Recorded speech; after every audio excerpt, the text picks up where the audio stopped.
Yes, please begin. Yeah.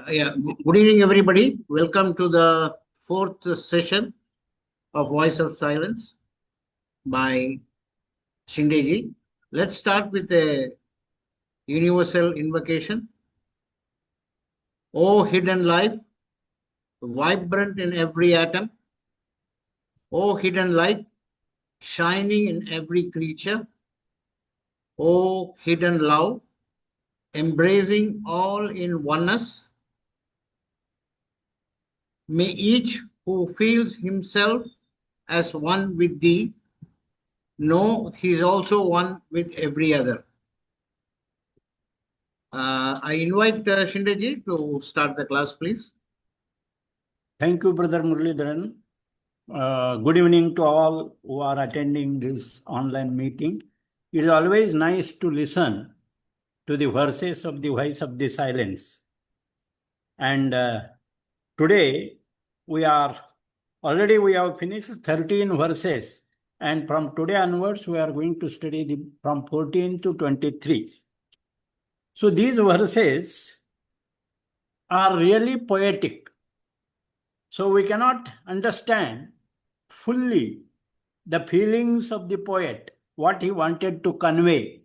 But still we are penetrating deeply into the meaning and trying to understand how they are conveying a great purpose of life. Especially, just to repeat what we have done last time, in verses 10, 11, 12 and 13, two questions are asked. When the soul will hear and when the soul will remember what it has spoken to the inner ear. See, this is how a difficult question. When the soul will hear and will remember what the inner ear has spoken to it. So the soul speaks to the inner ear and soul will hear it. Soul will remember it. But it speaks to the inner ear. S.K. Srivastava asked me this question on the WhatsApp. What is this inner ear? So not inner ear, what we have studied in the anatomy of the ear, but this inner ear is a subjective one. So the question is, when the soul will hear and will remember,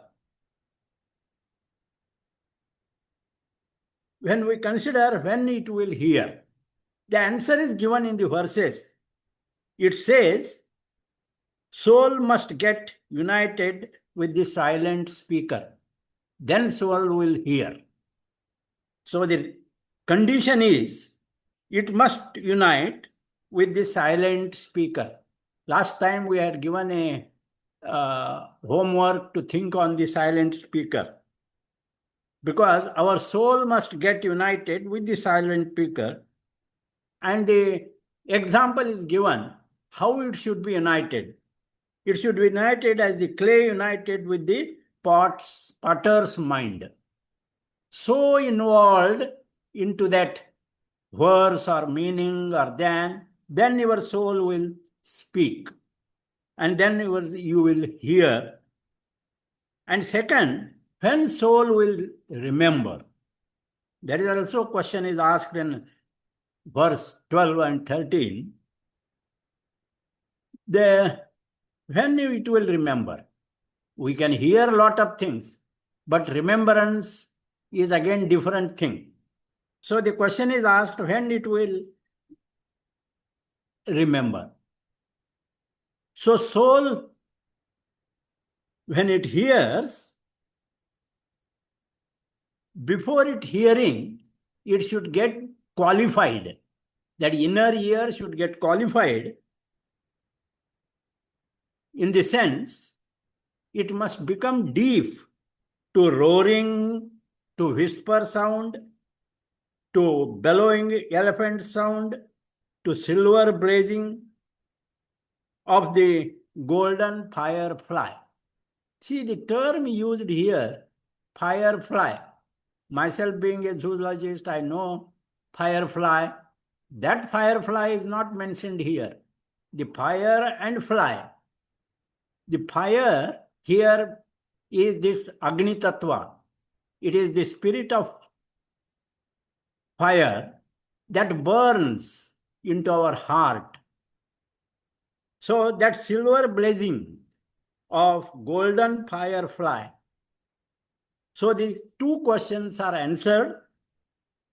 When will remember, soul must get united with the silent speaker, just as the clay united with the potter's mind. Second, when it becomes deep to roaring, to whisper, to bellowing elephant, to silver blazing of the golden firefly. If we remember this, what answer is given? Then usually Krishnamurti says when he speaks, I wonder if you understand it. It is like this. We must contemplate and the stage will come. We don't know how strangely we understand it. How we get convinced by that statement, it is left to you. So this is what I am just revising what we have done last time. Now this time, before I start with, there are great, everything is used as great. Like, who is the great slayer? Great slayer is the mind. So again here, great word is used, great slayer. In the same manner, great master is used. Who is the great master?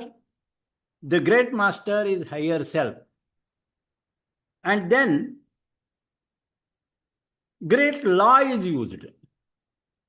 So this great law, this we are going to study today. These are the great laws. We have studied already. Great slayer is the mind, and the great master is our higher self. Now today we are going to study the great law.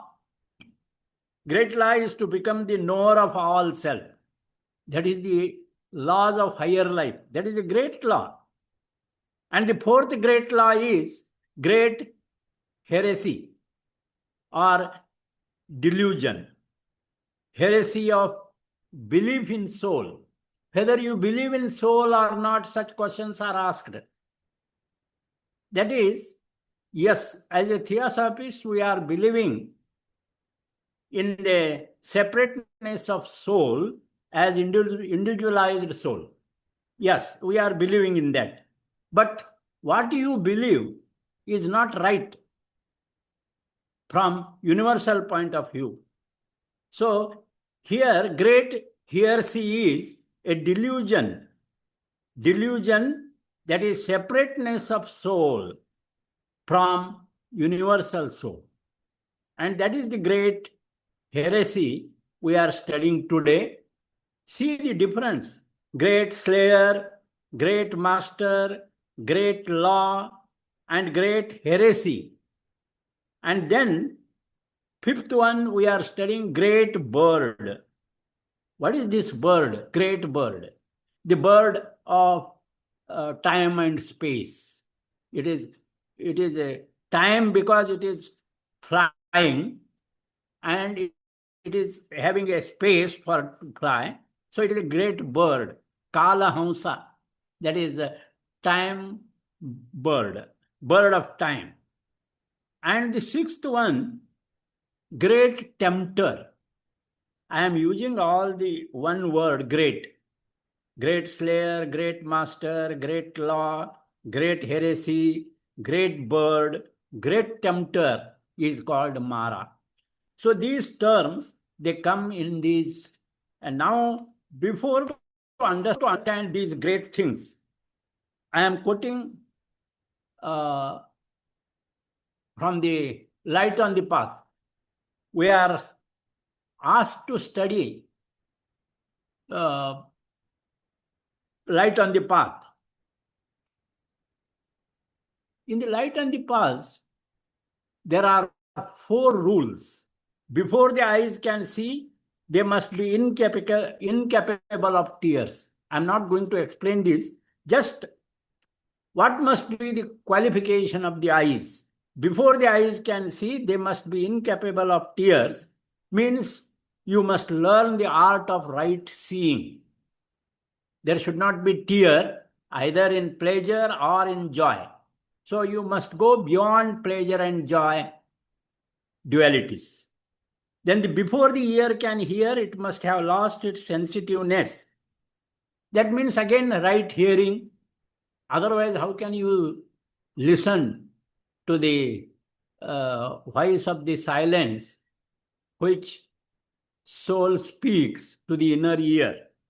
So right seeing is mentioned in the light on the path. Before the ear can hear, it must have lost its sensitiveness. And before the voice can speak, in the presence of the master, it must have lost the power to wound. Oh, we do have very sharp tongue. We don't have control over our emotions and feelings. And when the feelings get manifested into thought into word, and finally we utter a sharp word and we wound the feelings of the others. So it must have lost the power to wound before our voice speak to the master. Then, before the soul can stand in the presence of the master, its feet must be washed in the blood of heart. So here, soul's feet points towards our personality. So the soul stands on the planet Earth with its bipedal erect posture as a human being that is standing on Earth must be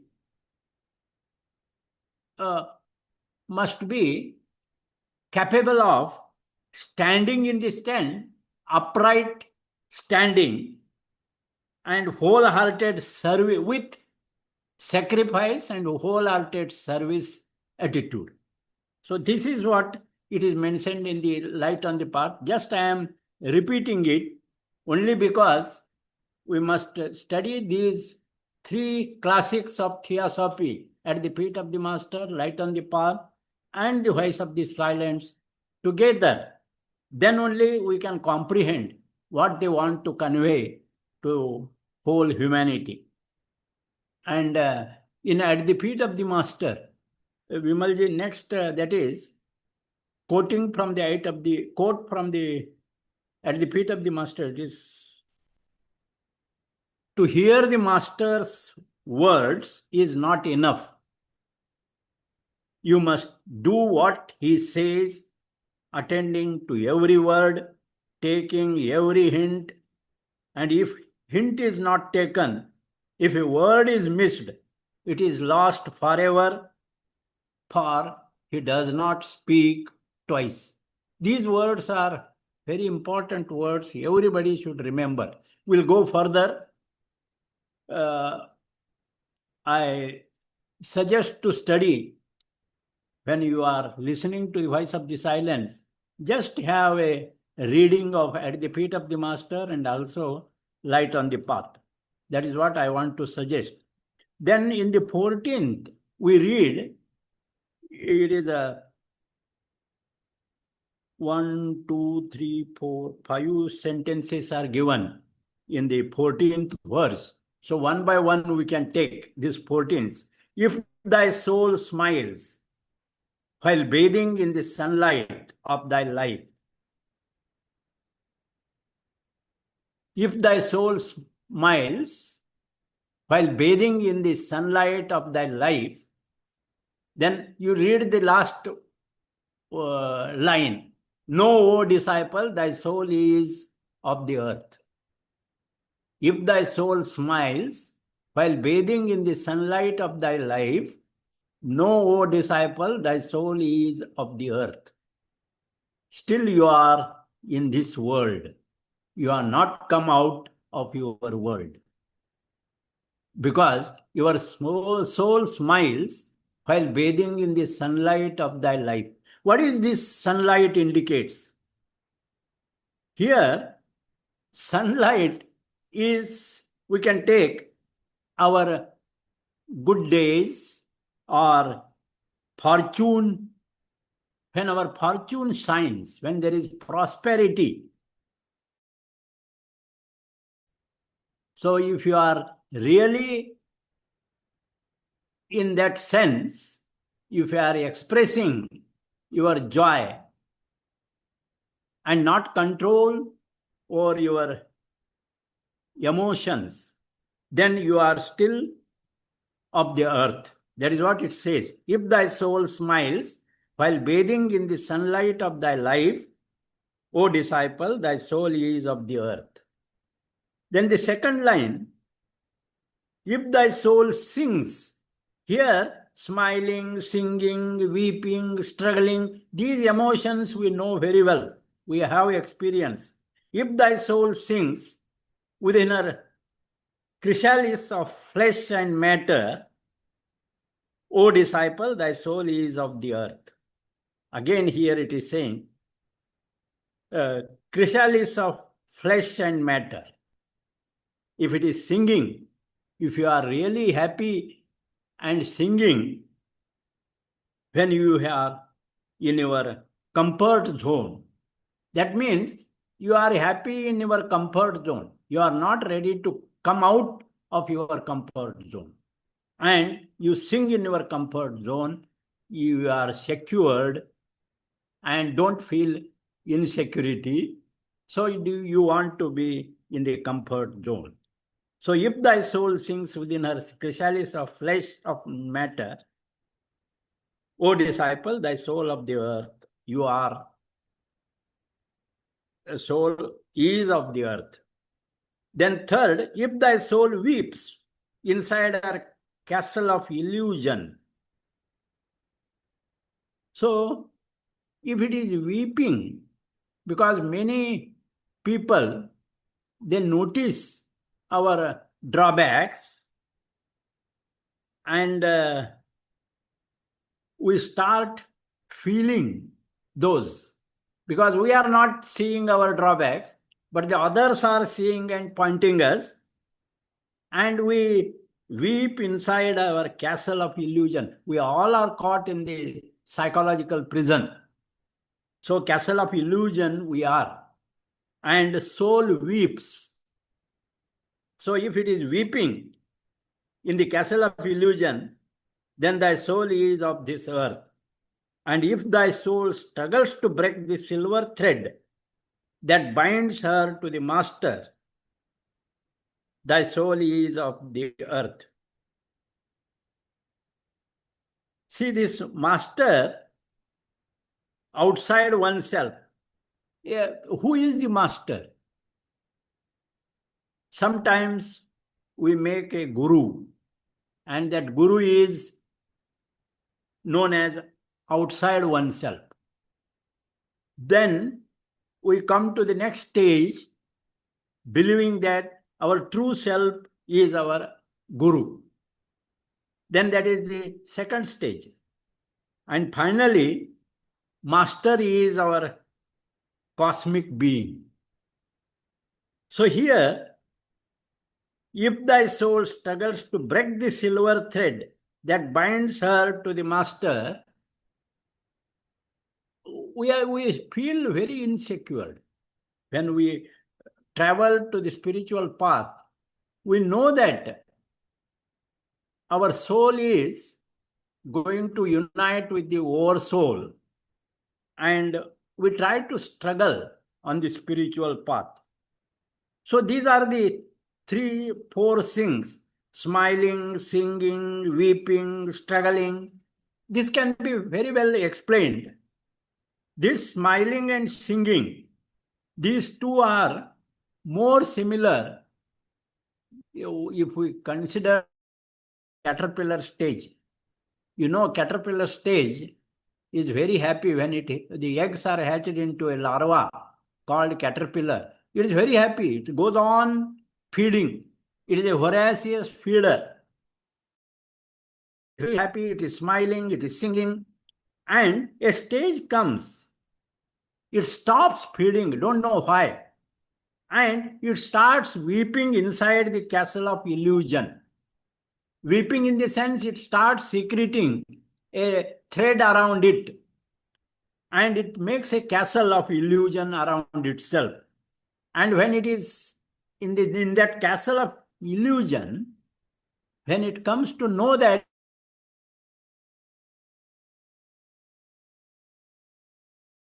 then it starts struggling and it breaks open that pupal stage and it becomes a butterfly.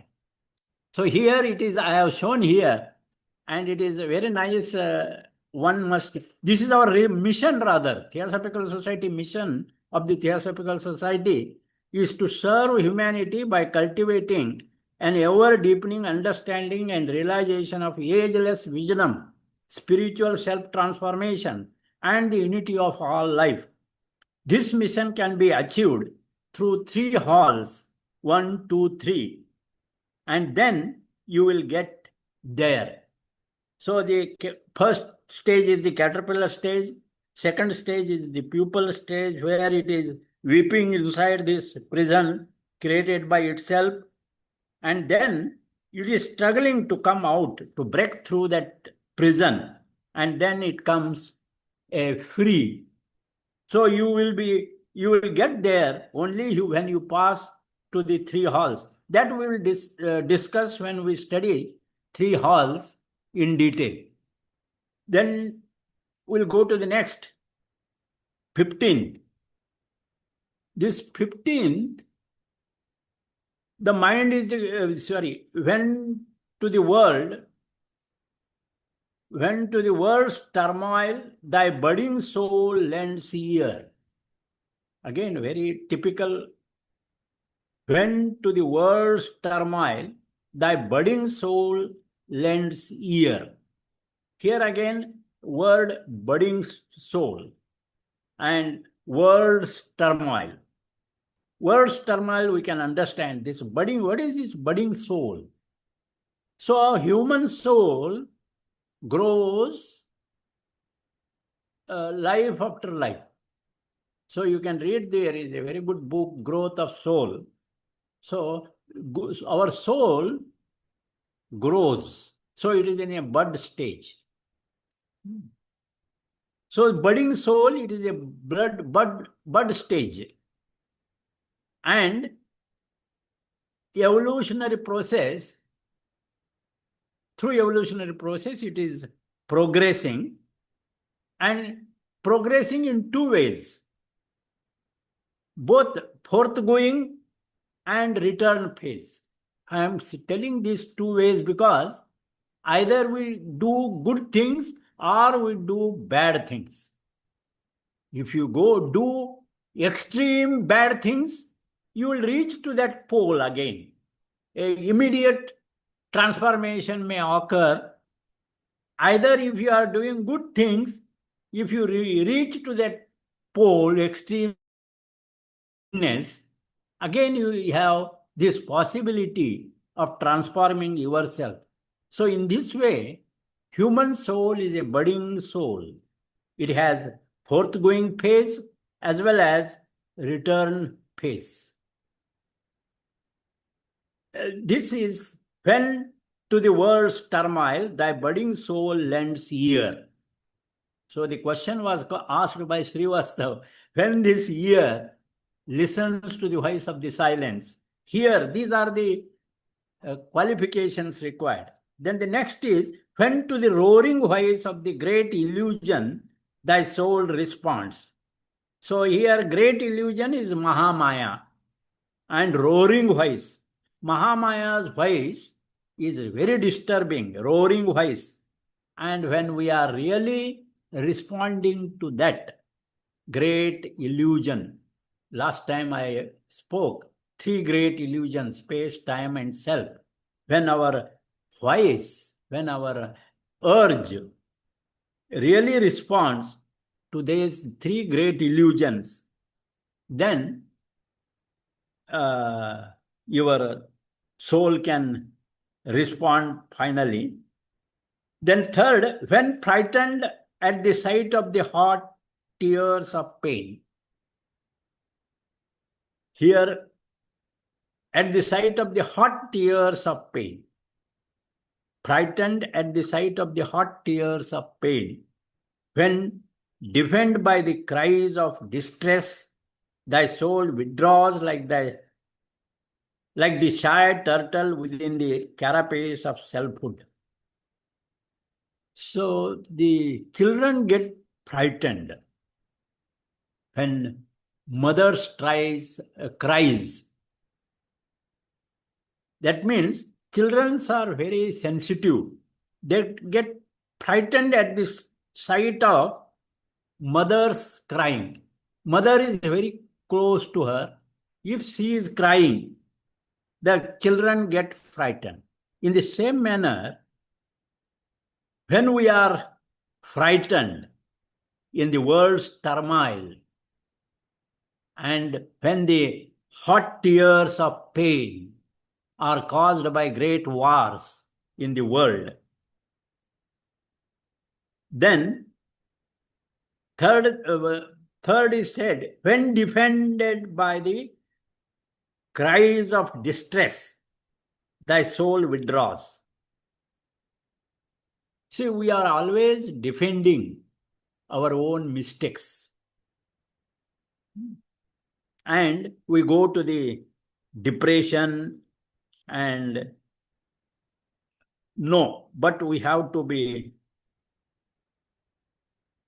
very patient and withdraw ourselves, pratyahara, from all these senses. We must do that pratyahara, like the shy turtle within the carapace of selfhood. It withdraws all senses, all limbs inside that carapace. Then learn, O disciple of the silent God, thy soul is an unworthy shrine. Again, this soul is a shrine. We say soul is a shrine, but it is not a worthy shrine. It is an unworthy shrine. So it is an unworthy shrine because budding soul is not lending its ear to the world's turmoil. It is not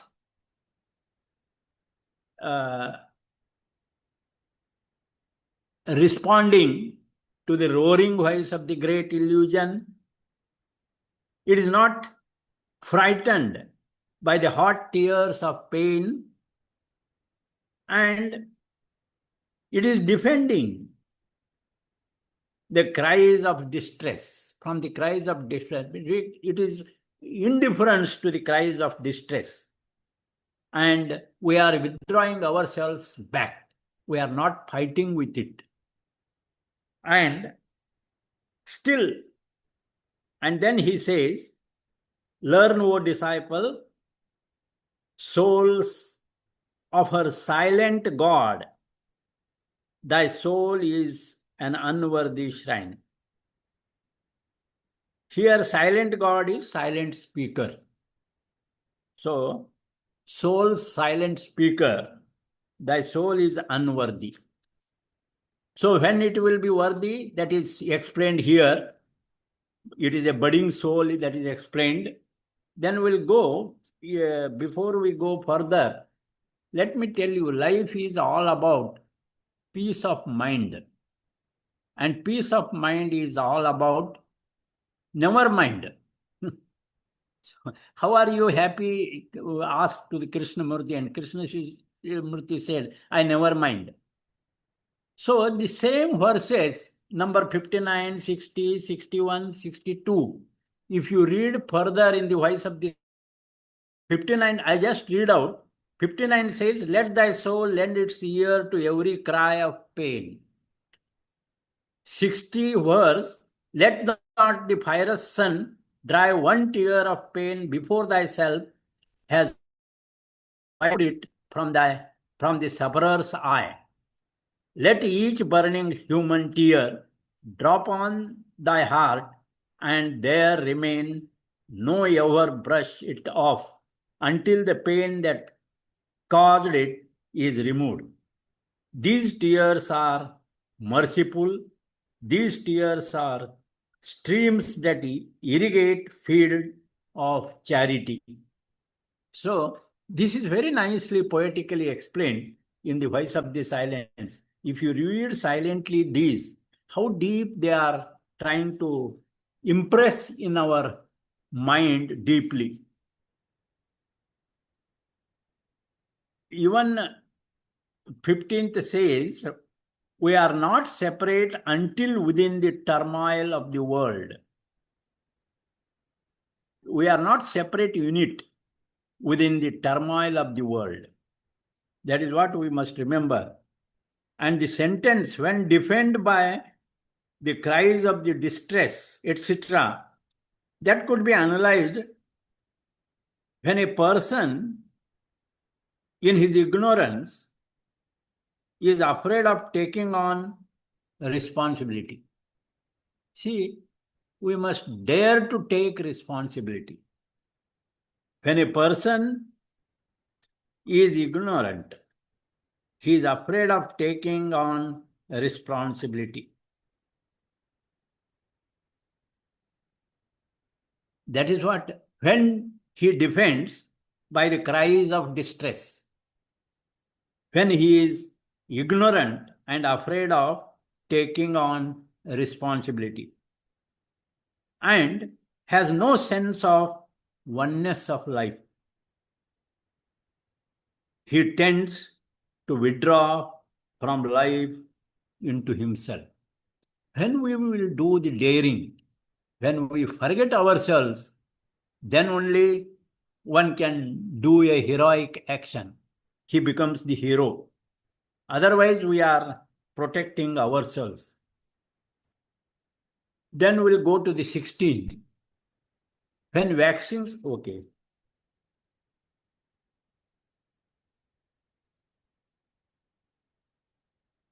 I have to maintain the, okay. When waxing stronger, thy soul glides forth from her secure retreat, and breaking loose from the protecting shrine, extends her silver thread and rushes onwards. When beholding her image on the waves of the space, she whispers, "This is I." Declare, O disciple, that thy soul is caught in the webs of delusion. Again, here it speaks of great delusion. Only then we listen to that whisper of soul. Then your journey begins towards the wisdom. This is what we must understand. For this, know this little self. Waxing stronger, thy soul glides forth from her secure retreat. Before that, you must understand self-knowledge or self in three terms. All letters, capital SELF, that is the higher, the master self. Then capital self, that is our higher self. And all small letters is the personality. This is Buddhist terminology. So to reach the knowledge of self, thou hast to give up self to non-self. It is given in this, in one of these. So in Hindu philosophy, how to self to non-self, being to non-being. In Hindu philosophy, in Vedanta, there is a philosophy of neti neti. Unless there is disassociation from self to not self, it is not possible to treat the path of true knowledge. That is, he may not know what is permanent and eternal, what is lasting happiness or kingdom of happiness. But surely he can know, he must know what is transitory, because the path of spirituality is called a razor's edge. It requires extraordinary awareness. This is also secret of middle path. Therefore, Voice of the Silence says, sweet is rest between the wings of that great bird. Again, the great bird they are telling. And know this little self which is active, which is alert. The false self must not be abandoned. It is not enough to deny it verbally. Deep insight is required to see that self you think you are is but a bundle of memories and habits. So once you understand this, then waxing becomes stronger. You grow in the soul. Thy soul then glides forth from her secure retreat and breaking loose from the protecting shine, extends her silver thread and rushes onwards. Here again, the word silver thread. In secret doctrine, it is mentioned. It is the spiritual and intellectual principle. What is this silver thread? It is spiritual and intellectual principle. Just like life has a principle, this spiritual and intellectual principle is this silver thread. It is there in man that connects him to whom? That connects him to the archetypal man in heaven. So it's always with you. This principle, spiritual principle and intellectual principle is connected to the human, and it is always with you in every incarnation.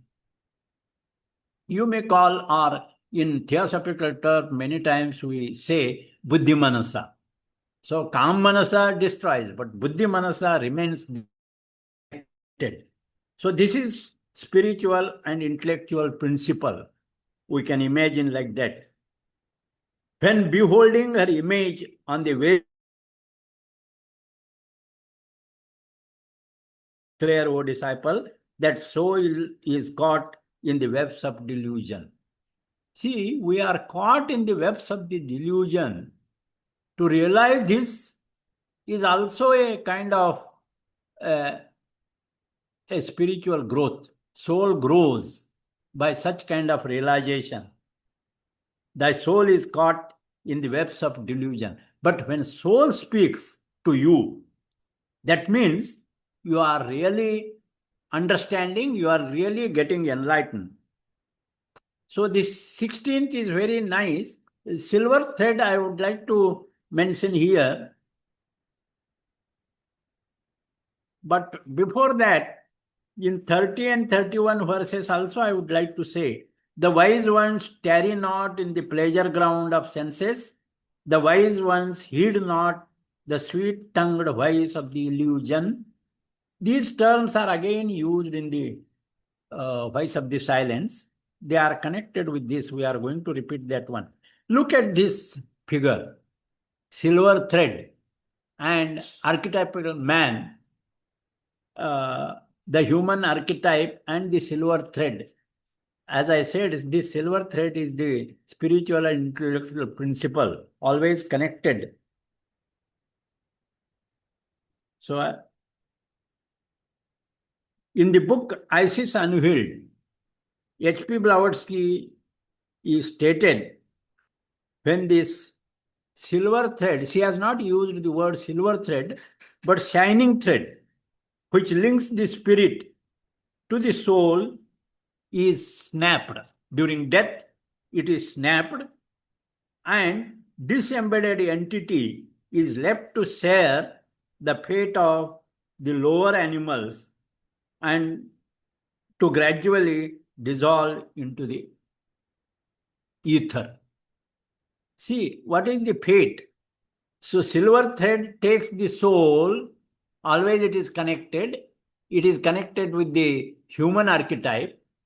But when it is snapped, then the personality is thrown down and it is merges with the ether for the lower subhuman kingdoms. This is how there is a rule of sacrifice and service always is there. Then in the next verse, 17th, here we start a real discovery. Who you are. Up till now, we have studied so many things. Now from 17th onwards, a real discovery start. And it says, this earth, disciple, is the hall of sorrow, wherein are set along the path of dire probation, traps to ensnare the ego by the delusion called great heresy. Heresy, a great heresy, and we'll speak of it. So this heresy is, I think we must understand this heresy.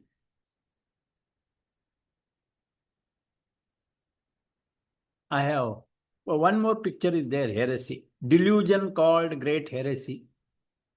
This one. Here I have made this PPT. No religion in the world is greater than the kindness. No scripture is deeper than compassion. No ritual is holier than love. Actually, J. Krishnamurti said, God must be worshipped. We are definitely worshippers. We worship the master's photo, and many people, we go to the temple, worship the anthropomorphic forms of God. So, Krishnamurti says, God must be worshipped in mysteries and darkness. Otherwise, they have no existence. That means God has existence. And they have existence in the mysteries and darkness. So when there is darkness, in the sense, darkness gives rise to the light. So darkness of ignorance, that peak, I said two paths. One is the bad path and the other is the good path. Even at the bad path, when you reach to that point of darkness, there you can see the God. And when you reach by spiritual path to the last uncertainty, mystery, you are lost. There also you can see the God. So otherwise they have no existence, Krishnamurti says. So I have mentioned here, no religion in the world is greater than the kindness. Kindness we know. Develop that kindness. No scripture is deeper than compassion. All what we study. Incidentally, today is the International Book Day. I have sent a message today, International Book Day, what Krishnamurti says, why we must study and what kind of study we have to do. So no scripture is deeper than the compassion. It must lead to the compassion. And no ritual is holier than love. So whatever ritual we do, that must purify us, and that purification helps us to radiate love and compassion all around. And be deluded. See, sometimes it is better get deluded. And that is what I have mentioned here. Delusional enough to believe that it is possible. Unless you don't believe, it may be wrong belief, but unless you believe in God, you cannot see the God. So this belief must be at that intention. Even HP Blavatsky once said, those who are believing in God, they are very brighter in the astral plane. And those who are not believing in God, they won't meet even that light in the astral plane. So be disciplined enough to prove yourself. So that is what. Then in 19th or before that, I would like to say something. In order to become the knower of all self, thou hast first of self to be the knower.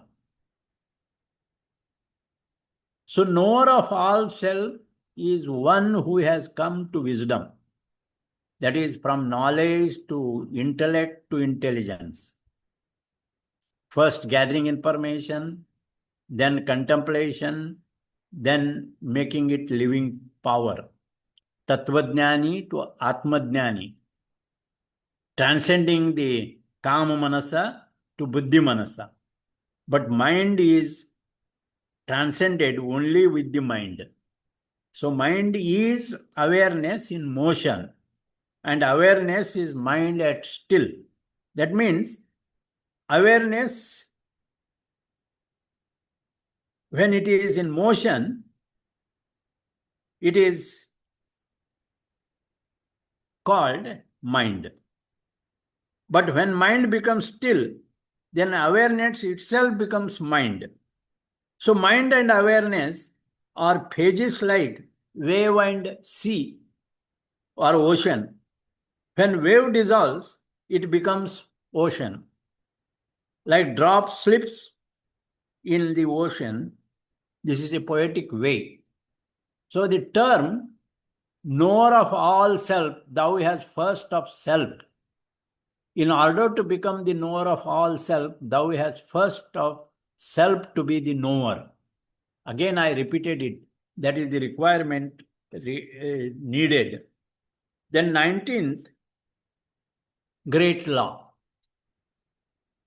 Said the great law, in order to become the knower of all self, thou hast first of self to be the knower. And to reach the knowledge of that self, thou hast to give up self to non-self, being to non-being, and then thou can't repose be between the wings of the great bird. A sweet is rest between the wings of that which is not born nor dies, but it is the Om, AUM, throughout the eternal age. Here, two words are needed explanation: great law and great bird. In the beginning, I told these are very important of this topic, what we are dealing today. Great law is, in order to become the knower of all self, thou hast to first of self to be the knower. Here, to the knower is the cosmic self. He is the all self. Then we must distinguish between the lower self, higher self, and cosmic self. So in order to become the knower of all self, thou hast first of self to be the knower. To reach the knowledge of that self, thou hast to give up self to non-self, being to non-being, and then thou hast repose between the wings of the great bird.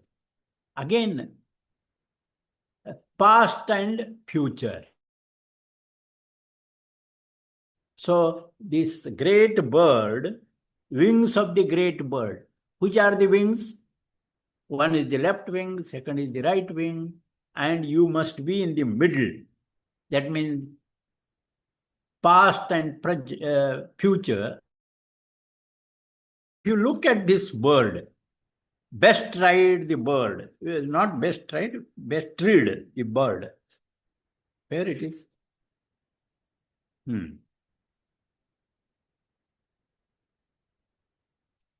Rest between the wings of that bird. So this bird, I have to explain this one. Best read the bird of life. So this bird of life, you can see it is the Kalahamsa, the bird or swan. That is what Rigveda says. Hamsa is that bird which can separate milk from the water. So it has two wings. A-U-M, Om bird it is. A is left wing, U is right wing, and M is its tail. And the remaining Ardhamatra is the head. So three with red I have shown A, U, M and dot above the head. This is the bet right the bed.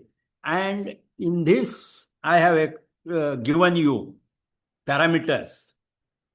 That is power, expansion and co-creating. So life force and energy levels.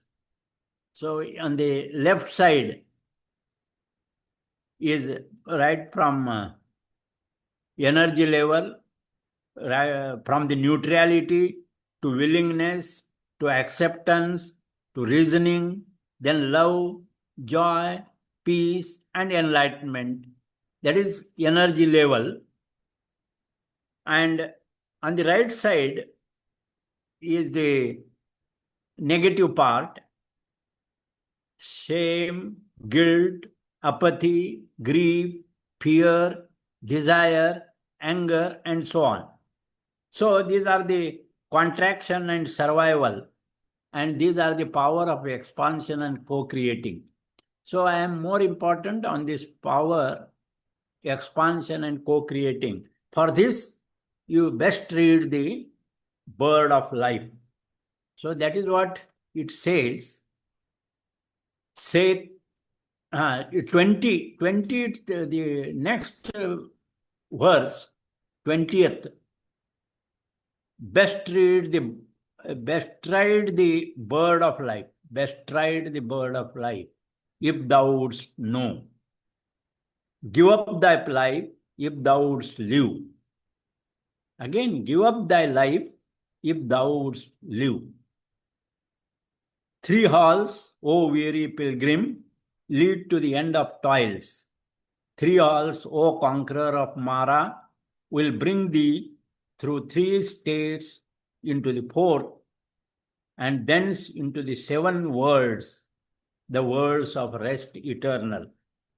And the 23rd, if thou wouldst learn their names, then hearken and remember. So here, Mara the destroyer, the tempter, the evil one, the devil, king of deities, in the realm of sense desires, lord of this whole world.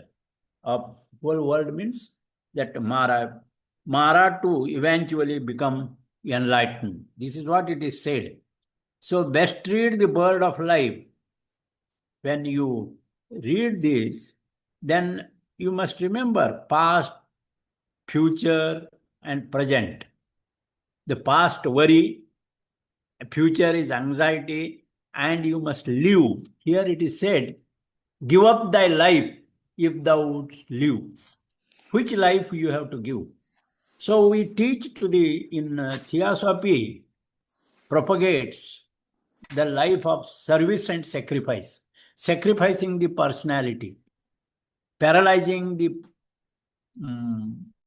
lunar body. That is what in Voice of the Silence used that word. So give up thy life if thou wouldst live. And how you give?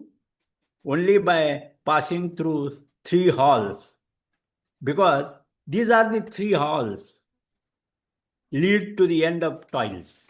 So we are on the probationary path, and when we pass through these 3 halls, hall of ignorance, hall of learning, and hall of wisdom, we are going to consider in the next talk all these halls and their things.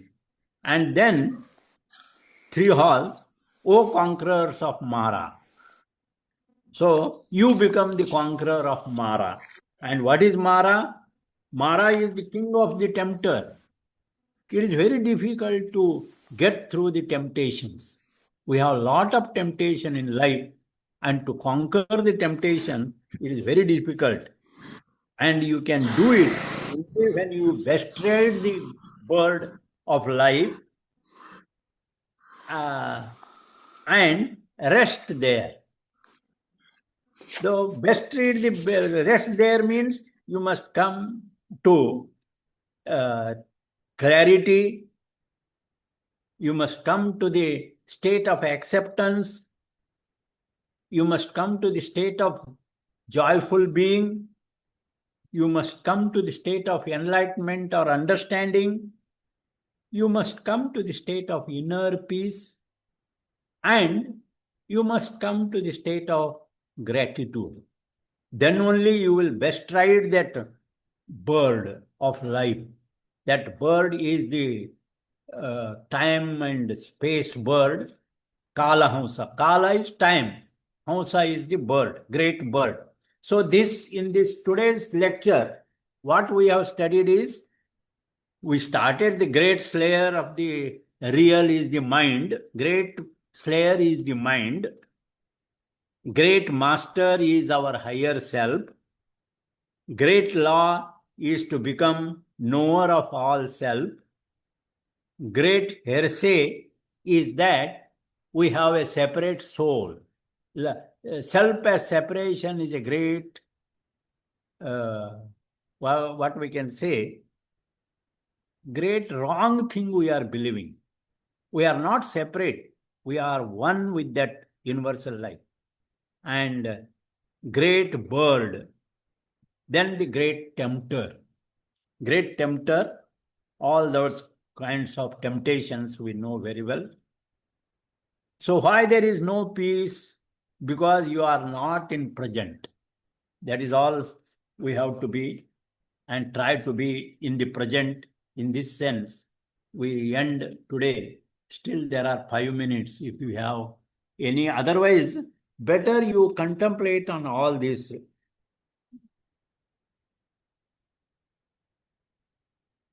Thank you so much, sir. If anybody wants to add or ask questions, most welcome.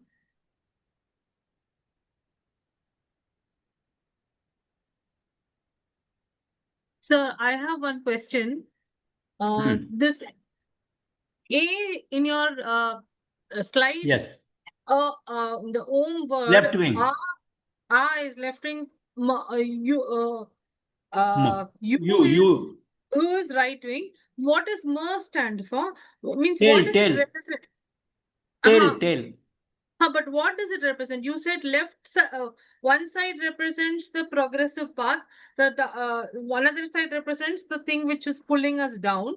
So what does the third word represent? Tail and head axis. Axis in the center. Okay. Tail and head is the axis that takes you up, and bestride on the bird. That is Okay. Kala Hamsa. It is all imaginary. It is not the bird that I have shown here. It is imaginary bird. Yeah. Imagine.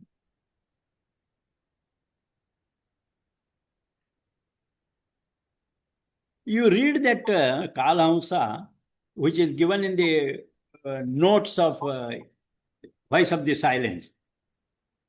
Yes, sir. It says Kala Hamsa, the bird or swan. The Nada Bindu Upanishad, which is part of Rig Veda, translated by Kumbhakonam Theosophical Society, says the syllable A is considered to be its, that is the bird Hamsa's right wing, the U, the left, M, its tail, and the Ardha Matra, half syllable, is said to be its head. Oh, ours is, it is wrong then. Little bit, I think. We have done AUM. Yes, A is the right wing, U is the left wing and Yeah, I have correct shown also. that right wing, correct. Yeah, Because correct. it is on the from the ventral side, we are seeing that bird. Yes, sir. Correct, correct, Ah. correct.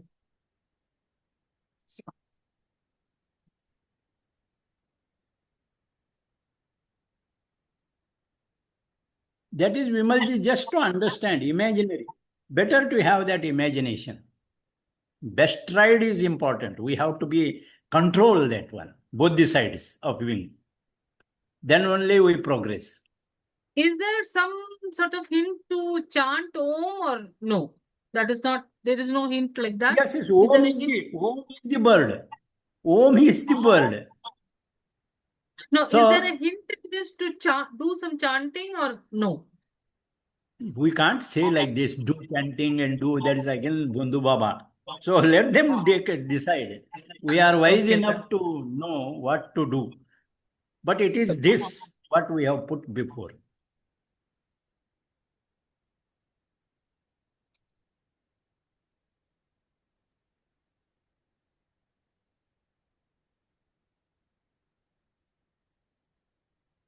So I think there are no questions or additions.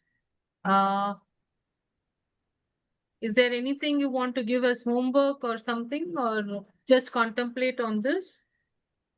No, no, homework is very good. That you think on these great things. I have already in the beginning I have given great slayer, great master, great heresy, great bird, great tempter. All these 6 things one has to contemplate on this. Whatever you want to think on it, better it is better to do this homework. Okay, sir. Murli, sir, shall I end the Yeah, session? yeah, please. Okay, thank you everybody for joining today, and thank you Shindeji for a beautiful lecture. Lots to Thank you. understand. These parts are so tough and complicated. I think the more we study, the more we'll understand, more we meditate on each of the words. So let us continue. We have to keep trying. That's all we can do.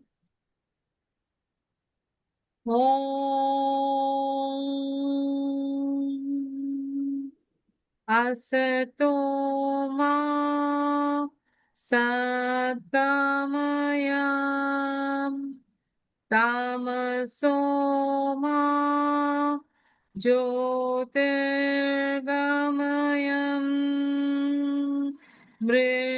Mrityorma Amritam Gamaya Sarve bhavantu sukhinah सर्वे सन्तु निरामया सर्वे भद्राणि पश्यन्तु मा कश्चित् दुःखभाग् भवेत् ॐ शान्ति शान्ति शान्तिः Thank you everyone. Thank you, everyone. Thank you, Thank you. Murali. Thank you, Shineji. Thank you. Thank you, sir. Thank you very much. Thank you, Mary Thank Kate. you. Thank Thank you. you.